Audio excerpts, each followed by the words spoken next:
તો નમસ્તે મિત્રો, આપનું સ્વાગત છે ગુજરાતના તાજા સમાચારોની અંદર। તો આજના દરેક સમાચાર વિશે વાત કરીએ તે પહેલા તમને જણાવી દઈએ, વિડીયોને અંત સુધી જોતા રહેજો જેથી કરીને આપણે આ દરેક સમાચાર મળી જાય અને દરરોજના સમાચાર દરરોજ મેળવવા માટે આ ચેનલને પણ સબસ્ક્રાઇબ કરી દેજો। તો મિત્રો, આજના પ્રથમ સમાચાર વિશે વાત કરીએ તો ઠંડીમાં વધારો થતા પાક નુકસાનની ચિંતામાં અત્યારે હાલ વધારો થયો છે। મિત્રો, જાન્યુઆરી મહિનાના અંતમાં ઠંડીમાં ઘટાડો થયો હતો, જ્યારે મિત્રો વહેલી સવારે તેમજ રાત્રે ઠંડી તો બપોરે ગરમીનો અનુભવ થઈ રહ્યો હતો। એટલે કે મિત્રો સવારે અને સાંજે ઠંડી અને દિવસે ગરમીનો અનુભવ થઈ રહ્યો હતો। ખાસ કરીને મિત્રો ગાંધીનગર, અમદાવાદ, ડીસા, રાજકોટ, પોરબંદરમાં 12 ડિગ્રી, તો કેશોદ, ભુજ, મહુવા, વડોદરામાં 13 ડિગ્રી અને સુરેન્દ્રનગર, આણંદમાં 14 ડિગ્રી સહિત મિત્રો ભાવનગર અને સુરતમાં 15 ડિગ્રી આસપાસ તાપમાન નોંધાયું હતું અને સૌથી ઓછું તાપમાન નલિયામાં, કચ્છના નલિયામાં 9 ડિગ્રી નોંધાયું હતું। તો મિત્રો ગરમી વધવાને કારણે અત્યારે શિયાળુ પાકને નુકસાન જવાની ભીતિ સેવાઈ રહી છે। એટલે કે જો હજુ વધારે ગરમીમાં વધારો થશે તો મિત્રો શિયાળુ પાકો જે છે તેમાં અત્યારે નુકસાનની ચિંતા વધી છે અને એમાં નુકસાની પણ જઈ શકે છે। તો મિત્રો ત્યાર પછીના સમાચાર વિશે વાત કરીએ તો મોદીજીએ કરી મોટી જાહેરાત। મિત્રો, વાઇબ્રન્ટ ગુજરાત ગ્લોબલ સમિટમાં વડાપ્રધાન નરેન્દ્ર મોદીએ નિવેદન આપતા જણાવ્યું કે ભારતના આઝાદીના 100 વર્ષ મનાવશે ત્યારે, એટલે કે 2047 આસપાસ ભારત આઝાદીના 100 વર્ષ મનાવશે, ત્યાં સુધીમાં ભારત વિકસિત બની જાય તેવું લક્ષ્ય આપણે બનાવ્યું છે। તેથી જ મિત્રો અત્યારનો કાળ ભારતનો અમૃત કાળ ચાલી રહ્યો છે તેમજ વિશ્વનું 5મું સૌથી મોટું અર્થતંત્ર હોવાનું પ્રધાનમંત્રી મોદીએ જણાવ્યું છે। આ સાથે જ તેમને આગામી વર્ષોમાં ભારત દુનિયાના ટોપ 3 દેશમાં સમાવેશ થશે તેની પણ ગેરંટી આપી છે। એટલે કે નરેન્દ્ર મોદીએ મિત્રો કેટલાક ભાષણોની અંદર પણ જણાવ્યું હતું કે ભારતના, એટલે કે એમના ત્રીજા કાર્યકાળની અંદર 2 વખત તેઓ ચૂંટણી જીત્યા છે અને જો ત્રીજી વખત પણ જીતશે તો ત્રીજા કાર્યકાળની અંદર ભારતને ટોપ 3 જીડીપીની અંદર લાવવાની જવાબદારી તેઓએ આપી છે। તો મિત્રો ત્યાર પછીના સમાચાર વિશે વાત કરીએ તો જળસ્તર ઘટતા ચિંતામાં વધારો થયો છે। મિત્રો, રાજ્યમાં ઉનાળો આવ્યો નથી ત્યાં રાજ્યના 206 માંથી 103 એટલે કે અડધોઅડધ જળાશયોમાં જળસ્તર 50%થી વધુ ઘટી ગયું છે। તો મિત્રો 15 જળાશયોમાં જળસ્તર 10%થી પણ ઓછું છે, ત્યારે કચ્છના 20 જળાશયોમાં સરેરાશ સૌથી ઓછું 47.25% જળસ્તર છે। તો મિત્રો રાજ્યમાં ઉનાળા અગાઉ જ જળસ્તરમાં થઈ રહેલા સતત ઘટાડાએ લોકો અને તંત્રની ચિંતા વધારી છે, કારણ કે હજુ તો ઉનાળો ઘણો દૂર છે, ત્યાં જ પાણી જે છે તે મિત્રો ઘટવા લાગ્યું છે। તો ઉનાળાની આસપાસ શું હાલત થશે અને ખેડૂતોને પૂરતું પાણી નહીં મળે તો પાકોની ઉગમણી કેમ કરશે અને પાકો જે છે તે નિષ્ફળ જતા પણ જોવા મળી શકે છે। તો મિત્રો ત્યારબાદના સમાચાર વિશે વાત કરીએ તો ભાવનગરમાં રોગચાળો ફેલાયો। મિત્રો, ભાવનગરમાં વાયરલ દર્દીઓની સંખ્યામાં વધારો થયો છે, ત્યારે છેલ્લા 15 દિવસમાં તાવના 6475 કેસો નોંધાયા છે, ત્યારે શરદી અને તાવના મિત્રો ટોટલ મળીને કુલ 13056 કુલ કેસો મળ્યા છે। જ્યાં મિત્રો ગયા મહિને વાત કરીએ તો 9000ની આસપાસ કેસો હતા અને ભાવનગરની સરટી હોસ્પિટલમાં દરરોજ 1500થી વધુ દર્દીઓની આવી રહ્યા છે અને આજુબાજુના જિલ્લાઓમાંથી પણ દર્દીઓનો ઘસારો જોવા મળી રહ્યો છે। એટલે કે મિત્રો અત્યારે સૌરાષ્ટ્રના ભાવનગરમાં રોગચાળો ફેલાયો છે એમ કહી શકાય, કારણ કે શરદી, ઉધરસ, તાવના કેસો ખૂબ જ વધી રહ્યા છે। તો મિત્રો દરેક લોકોએ સાવધાની અત્યારે રાખવી જોઈએ અને જેથી કરીને મિત્રો તમને થોડું ઘણું પર તાવ જેવું અસર થાય તો જલ્દી જ તમે સારવાર લઈ લો, જેથી કરીને મિત્રો આગળ જતાં તમને વધારે તકલીફ ના પડે। તો ત્યારબાદના સમાચાર વિશે મિત્રો જોઈએ તો 1લી તારીખથી શું ફેરફારો થવા જઈ રહ્યા છે આવો જાણીએ। તો મિત્રો પેટ્રોલ અને ડીઝલના ભાવમાં ઘટાડો થવાની પૂરેપૂરી સંભાવના દેખાઈ રહી છે। ખાસ કરીને મિત્રો નિષ્ણાંતોનું કહેવું છે કે જ્યારે આંતરરાષ્ટ્રીય કિંમતો ઘટી રહી છે અને ચૂંટણી પણ નજીક આવી રહી છે ત્યારે કેન્દ્ર આ અંગે નિર્ણય લઈ શકે છે। રાજ્ય દ્વારા સરકાર દ્વારા મિત્રો આવતા મહિને રજૂ થનારા વચગાળાના બજેટમાં આ જાહેરાત થઈ શકે છે। એવું કહેવાય છે કે પેટ્રોલ અને ડીઝલના ભાવમાં 5 થી 10 રૂપિયા પ્રતિ લિટરની વચ્ચે ઘટાડો થઈ શકે છે। ભારતમાં મિત્રો મે 2023 બાદ પેટ્રોલના ભાવમાં કોઈ પણ પ્રકારનો ઘટાડો મોટો થયો નથી અને બીજા ફેરફારો વિશે મિત્રો તમને જણાવું તો આવનારી 1 ફેબ્રુઆરી આસપાસ બજેટ પણ રજૂ થવાનું છે। તો બજેટ ખાસ એક મુદ્દો બનશે અને આ ચૂંટણી પણ નજીક છે લોકસભાની, તો મિત્રો ચૂંટણી બજેટ ઉપર ખાસ એવો અસર પાડવાની છે, જેથી કરીને મિત્રો બજેટની અંદર જેવા નિર્ણયો લેવામાં આવશે તેની સીધી અસર ચૂંટણી પર પડવાની છે, જેથી કરીને આ બજેટ જે છે તે સારું ખેડૂતલક્ષી અને મહિલાઓ માટે સારું જાય તેવી આશંકા દેખાઈ રહી છે। અને તદુપરાંત 1 ફેબ્રુઆરીથી મિત્રો ગેસના ભાવો પણ બદલાશે, ગેસ સિલિન્ડરના ભાવો જે બદલાશે ત્યારબાદ મિત્રો હું તમને જણાવી દઈશ કે નવા ભાવ શું થયા છે। તો મિત્રો ત્યાર પછીના સમાચાર વિશે વાત કરીએ તો અયોધ્યામાં બગદાણા તરફથી મફત ભોજન આપવામાં આવશે।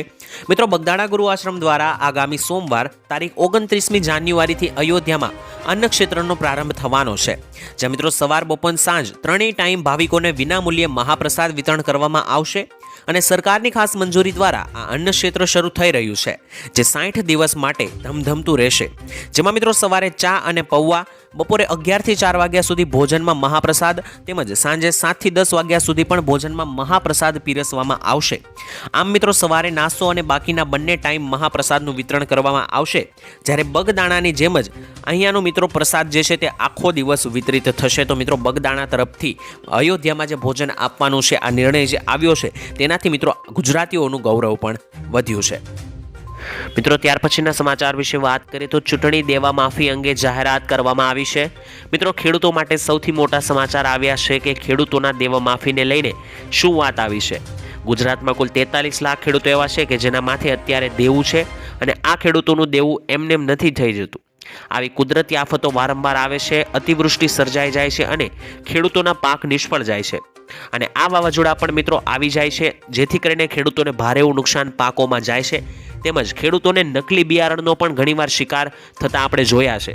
આ દરેક કારણોને કારણે ખેડૂત મિત્રોના પાકો નિષ્ફળ જતા હોય છે, અને આ તમામ આફતોને કારણે ખેડૂતોના પાકને નુકસાન થાય છે.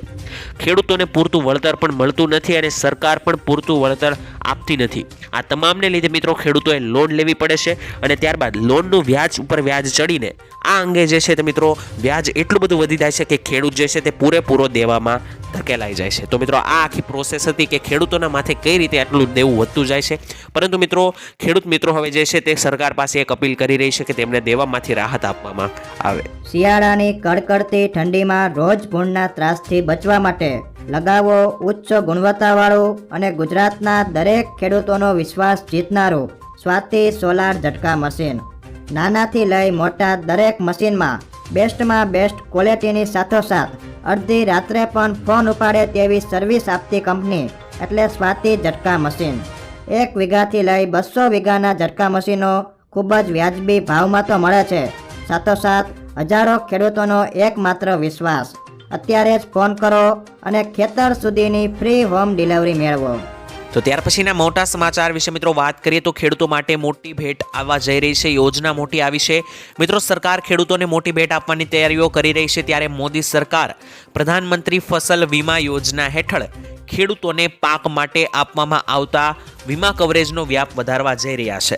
ત્યારે મિત્રો આગામી દિવસોમાં ખેડૂતોને આ યોજના હેઠળ તળાવ, ટ્રેક્ટર અને પશુઓ વગેરે માટે વીમા કવચનો લાભ મળી શકે તે માટે મિત્રો તૈયારીઓ ચાલી રહી છે, અને મોદી સરકાર આ યોજના અંતર્ગત ખેડૂતોને મોટી ભેટ આપવા જઈ રહી છે. તો ખેડૂત મિત્રો, જો તમારે તળાવ, ટ્રેક્ટર અથવા તો પશુઓ વગેરે જેવા માટે તમારે જો પૈસાની જરૂર હોય તો તમને આ વીમા કવચનો લાભ મળી શકે છે. તો તમે પ્રધાનમંત્રી ફસલ વીમા યોજના વિશે વધુમાં વધુ જાણો અને આ યોજનાનો લાભ લેવાનું શરૂ કરી શકો છો. એ તો 2000 રૂપિયાનો હપ્તો આવવાનો છે, પરંતુ આ વાત જાણી લેજો, જો આ કામ નહીં કરો તો આ હપ્તો તમારા ખાતામાં નહીં આવે. મિત્રો પ્રધાનમંત્રી કિસાન નિધિનો નવો હપ્તો આવવાનો છે, તેની પહેલાં નવી અપડેટ પ્રમાણે જો તમે આવનારી 31 જાન્યુઆરી સુધીમાં પોતાનું KYC નથી કરાવતા તો તમારું ખાતું નિષ્ફળ પણ કરી દેવામાં આવશે, અને ખેડૂતો વધુમાં વધુ આ યોજનાનો લાભ મેળવી શકે તેના માટે ભારત સંકલ્પ યાત્રા હેઠળ ગ્રામ પંચાયતના મુખ્ય મથકે વિશેષ કેમ્પનું પણ આયોજન કરવામાં આવી રહ્યું છે. તો મિત્રો આવી સ્થિતિમાં જે પણ ખેડૂતોએ હજુ સુધી નોંધણી કરાવી નથી તેઓ CSC અથવા તો મિત્રની મદદથી અરજી કરી શકે છે, અને 16મા હપ્તા મેળવવા માટે ખેડૂતોએ 31મી જાન્યુઆરી સુધીમાં KYC કરવાની રહેશે.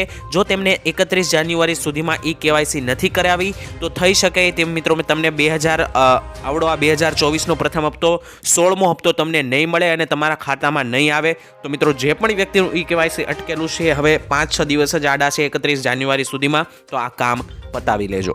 કરીએ તો શું ખરેખર ખેડૂતોને પાક નિષ્ફળ જતા પાક વીમો આપવામાં આવે છે કે નહીં? મિત્રો દેશભરમાં લાખો લોકોને ખવડાવવામાં મહત્વની ભૂમિકા ભજવતા ખેડૂતો આખા વર્ષ દરમિયાન વિવિધ પાકની ખેતી કરે છે, અને પાક આખરે આપણા રસોડામાં પહોંચે છે ત્યારે ઘણીવાર એવું જોવા મળે છે કે ખેડૂતો દ્વારા ઉગાડવામાં આવેલા પાકો ભારે વરસાદ, પૂર અથવા અતિવૃષ્ટિ જેવા વિવિધ કારણોસર નાશ પામે છે, અને તે ખેડૂતો માટે આવકનો એકમાત્ર સ્ત્રોત છે. અને જ્યારે કેટલાક અઠવાડિયા અને મહેનત પછી આ ઉગાડવામાં આવેલા પાકો બરબાદ થઈ જાય છે ત્યારે તેને ભારે નુકસાન થતું હોય છે. આવામાં સરકાર પાક વીમા યોજના ચલાવે છે, પરંતુ ખરેખર શું આ યોજના અંતર્ગત ખેડૂતોને પાક વીમો મળે છે કે નહીં તે મને જણાવી દેજો. કારણ કે કેટલાક લોકો એવું કહી રહ્યા છે, દાવો કરી રહ્યા છે કે અમને પાક વીમો નથી મળતો, અને કેટલાક વિસ્તારોમાં પાક વીમો આપવામાં આવે છે તો કેટલાક વિસ્તારોમાં નથી આપવામાં આવતો. તો જો તમે ખેડૂત હોય તો કોમેન્ટ કરીને મિત્રો મને જણાવી દેજો કે શું તમને પાક વીમો ક્યારે મળ્યો હતો અને છેલ્લી વાર તમને પાક વીમો કયા સાલની અંદર મળ્યો હતો તે પણ કોમેન્ટમાં લખીને જણાવી આપજો. તો મિત્રો આજના પ્રથમ સમાચાર વિશે વાત કરીએ તો ફેબ્રુઆરી મહિનાની હવે શરૂઆત થવાની છે. જાન્યુઆરી મહિનાના હવે ગણતરીના દિવસ બાકી રહ્યા છે. ત્યારે મિત્રો તમને જણાવી દઈએ કે ફેબ્રુઆરીમાં 11 દિવસ બેંકો બંધ જવા રહી છે. તો મિત્રો વર્ષની પહેલો મહિનો પૂરો થવામાં છે, ત્યારે ફેબ્રુઆરી મહિનાની શરૂઆતમાં જો તમને જણાવી દઈએ કે 11 દિવસ બેંકો બંધ છે તો તમે ખાસ કરીને આ દિવસો જાણી લેજો, અને બેંકે તમારે ધક્કો ના ખાવો પડે એટલા માટે તમે આ જાણી લેજો. તો મિત્રો ખાસ કરીને તમને જણાવી દઈએ કે ફેબ્રુઆરીમાં ઘણી બધી રજાઓ છે. શનિવાર અને રવિવારની રજાઓ સિવાય ફેબ્રુઆરીમાં વસંત પંચમી, છત્રપતિ શિવાજી જયંતિ વગેરેના કારણે બેંકોમાં ઘણા દિવસો સુધી રજા ચાલશે, અને ફેબ્રુઆરીના 29 દિવસોમાંથી 11 દિવસ બેંકમાં રજા રહેવાની છે, જેમાં શનિવાર અને રવિવારની રજાઓનો પણ સમાવેશ થયેલો છે. ગ્રાહકોની સુવિધા માટે રિઝર્વ બેંક ઓફ ઇન્ડિયાએ મહિનાની શરૂઆત પહેલા જ રજાઓની યાદી બહાર પાડી છે. તો કોઈ પણ ગ્રાહકોએ અથવા તો મિત્રો કોઈ પણ બેંકમાં જવાનું તમારે કામ હોય તો આ રજા યાદી જોઈને જવું, જેથી કરીને તમારે બેંક પર ધક્કો ના થાય. અને મિત્રો તમને જણાવી દઈએ કે 1 ફેબ્રુઆરીથી ઘણા બધા ફેરફારો પણ થવા જઈ રહ્યા છે. મિત્રો ત્યાર પછીના સમાચાર વિશે વાત કરીએ તો પાક ધિરાણ લોન અંગે મોટા સમાચાર આવી રહ્યા છે. ખાસ મિત્રો ગુજરાતના દરેક ખેડૂતો માટે પાક ધિરાણ લોનને લઈને આવ્યા મહત્વના સમાચાર. મિત્રો ખેડૂતોએ લીધેલી લોનની નવાજૂની કરવા માટે ખેડૂતો પાસેથી કેશ પેમેન્ટ માંગવાની બદલે ડાયરેક્ટ બેંકમાંથી ઓટો રિવ્યૂ કરી આપવામાં આવે તેવી માંગ ખેડૂતો દ્વારા કરવામાં આવી છે. ખાસ મિત્રો ખેડૂતોની બેંકના લોનના પૈસા ભરવા માટે બહારથી વ્યાજવા પૈસા લાવીને વ્યાજના પૈસા ભરવા પડે છે, જેથી ખેડૂતોને ઓટો રિન્યુની સુવિધા આપીને ખેડૂતોને થોડી રાહત આપવામાં આવે તેવી માંગ ખેડૂત કરી રહ્યા છે. જો કે મિત્રો વારંવાર પાક ધિરાણ લોન અંગે દેવા માફીને લઈને સમાચાર આપવામાં આવે છે તો પણ ખેડૂતોના દેવા માફ કે પાક ધિરાણમાં રાહત આપવામાં આવતી નથી. હવે મિત્રો 2024ની લોકસભાની ચૂંટણી નજીક આવી રહી છે, ત્યારે 2024ની લોકસભાની ચૂંટણી પહેલાં ખેડૂતોના દેવા માફ કરવામાં આવે, અને મિત્રો ખેડૂતોએ આ પાક ધિરાણ લોન પર લીધી છે તેને પણ રાહત આપવામાં આવે તેવું ખેડૂતો માંગ ઉઠાવી રહ્યા છે, પરંતુ આગળ જતા સરકાર શું કરે છે તે હવે જોવાનું રહ્યું. તો ત્યાર પછીના સમાચાર વિશે મિત્રો વાત કરીએ તો વ્યવસાય કરવા 10 લાખ રૂપિયાની લોન મળશે. તો મિત્રો કેન્દ્ર સરકાર દ્વારા વ્યવસાય કરવા માંગતા નાગરિકોને પ્રોત્સાહન મળે તે માટે અનેક યોજનાઓ અમલમાં મૂકવામાં આવે છે. ખાસ મિત્રો પોતાનો વ્યવસાય શરૂ કરવા માંગતા નાગરિકોને બેંકમાંથી લોન લેવી પડે છે, જેની તારીખ મિત્રો વાત કરીએ તો જેની પ્રક્રિયા જટિલ હોય છે, છતાં મિત્રો આ પ્રક્રિયામાં અનેક દસ્તાવેજો પુરાવા તરીકે આપવા પડે છે, અને મિત્રો બેંકને ગેરંટી પણ આપવાની રહે છે, જે મિત્રો સામાન્ય વર્ગ માટે મુશ્કેલ બની જાય છે. જેને લઈને કેન્દ્ર સરકારે વેપારને પ્રોત્સાહન આપવા માટે પ્રધાનમંત્રી મુદ્રા યોજનાની શરૂઆત કરી છે, અને આ યોજના અંતર્ગત લાભાર્થીઓને કોઈ પણ પ્રકારની ગેરંટી વગર લોન મળી શકે છે, અને આ યોજનાનો લાભ કોઈ પણ લઈ શકે છે. અને મિત્રો અરજદારે અરજી કરવાની રહેતી પ્રક્રિયા વિશે અમે તમને જાણકારી આપી દઈશું. તો આ ચેનલને સબસ્ક્રાઇબ કરી દેજો. આવનારા વિડીયોમાં આ તમામ માહિતી વિશે વાત કરીશું. ત્યારબાદ મિત્રો વાત કરીએ તો આજના મુખ્ય ખેડૂત સમાચાર. તો મિત્રો 2024ના ચોમાસા અંગે આગોતરું એંધાણ આપતા પરેશભાઈ ગોસ્વામીએ કહ્યું છે કે 96 થી લઈને 106% સુધી વરસાદ આ વર્ષે જોવા મળશે, અને ચોમાસું નોર્મલ રહેવાનું છે. મિત્રો ગયા વર્ષની જેમ આ વર્ષે પણ મિત્રો તબક્કામાં વાવણી 2 તબક્કાની અંદર વાવણીઓ થશે, અને વાવણીનો વરસાદ થયા પછી પણ એક મોટો ગેપ એટલે કે સવાથી લઈને 1.5 મહિનાનો ગેપ આવી શકે તેવી પણ મિત્રો ચિંતાજનક આગાહી મિત્રો પરેશભાઈ ગોસ્વામીએ કરી છે કે આ વર્ષે ચોમાસામાં 2 તબક્કામાં વાવણી થવાની છે, અને વાવણી થયા બાદ 1.5 મહિના સુધીનો વરસાદનો ગેપ પણ જોવા મળી શકે છે.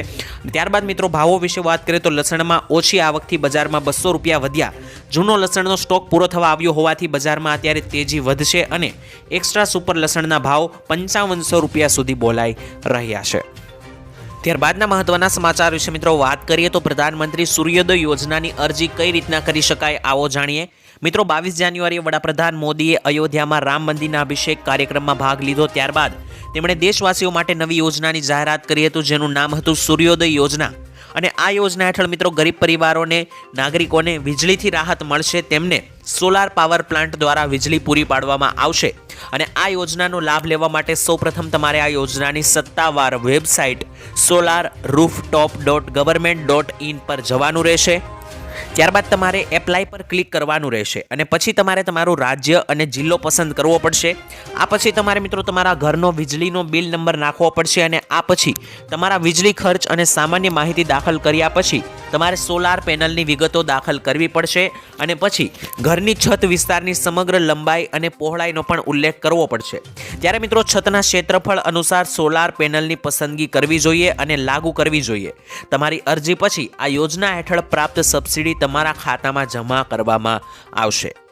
અને આ યોજનાની અંદર અરજી કરવા માટે કયા કયા દસ્તાવેજોની જરૂર પડશે આવો જાણી લઈએ. મિત્રો, પ્રધાનમંત્રી સૂર્યોદય યોજનાના લાભ મેળવવા માટે તમારી પાસે કેટલાક દસ્તાવેજો હોવા આવશ્યક છે, જેમાં તમારું આધાર કાર્ડ, એડ્રેસ પ્રૂફ, વીજળી બિલ, આવકનું પ્રમાણપત્ર, બેંક પાસબુક, પાસપોર્ટ સાઇઝનો એક ફોટો, રેશન કાર્ડનો સમાવેશ થાય છે. તો આટલા પ્રૂફ જો તમારી પાસે હશે તો તમે પ્રધાનમંત્રી સૂર્યોદય યોજનાની અંદર લાભ લઈ શકો છો અને રૂફટોપ લગાવી શકો છો. આ સાથે જ એક્ટિવ મોબાઈલ નંબર પણ હોવો જરૂરી છે. તો મિત્રો, આ દરેક વસ્તુ જો હોય તો તમે ફોર્મ ભરી શકો છો, અરજી કરી શકો છો. જેવી અરજી પાસ થશે તો તમારા બેંક ખાતાની અંદર આ સબસિડી આવી જશે આ યોજનાની અંદર.